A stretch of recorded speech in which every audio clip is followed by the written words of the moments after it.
Ito na po ang ating mga ano natin, paninda na inayos. Nagdagdag po tayo ng bagong sunsilk. Bagong shampoo po ng sunsilk, unti-unti. Hopefully makapagdagdag po tayo. Isang downy po. Joy. Ayan. Dito naman po may mga pitas-pitas tayo na popcorn. Ayan. Surf. Ayan. Sunrocks. Yan lang po yung sabon natin bukas. O sa isang araw mamalengke po ulit tayo. Ayan. Cotton buds. Isa na lang po yung ano natin. Ito pong incense. Nag-order pa po uli ako. Ito po mantika natin. 6 po yan nandyan sa baba. Ganyan lang naman po yung mga dilata natin. Yan po. Ayan, thank you Lord. Ayan po, nagdagdag tayo ng isa. Baka sakali po may maghanap ng maliit lang. And San Marino po, isa lang din po. Ito po, tag-isang flavor lang ng Spanish. Yan, meron pa naman po tayong mantika dyan sa taas. Bagoong.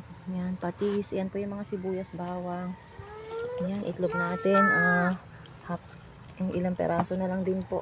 Marami na pong bawas to. Mga laki ni po natin na noodles po natin nilalagay natin sa tray. Yan po mga kasari, mga chichirya natin. Ilan lang po yan. Bukas dadagdagan po natin yan. Yung top birch tree. Ang bukas po ang papamalengkihin ko naman paghatid ko sa aking anak. Ito po, Milo, birch tree yan, kape. Yan po tayo, bibili po tayo yan bukas. Mga chichiryang maliliit po. Ayan, thank you Lord. Salamat po sa panonood mga kasari. Yung mga sabon natin, ganyan pa rin po. Nagdagdag po ulit tayo. Ayan po, thank you Lord sa lahat ng biyaya at pagpapala po.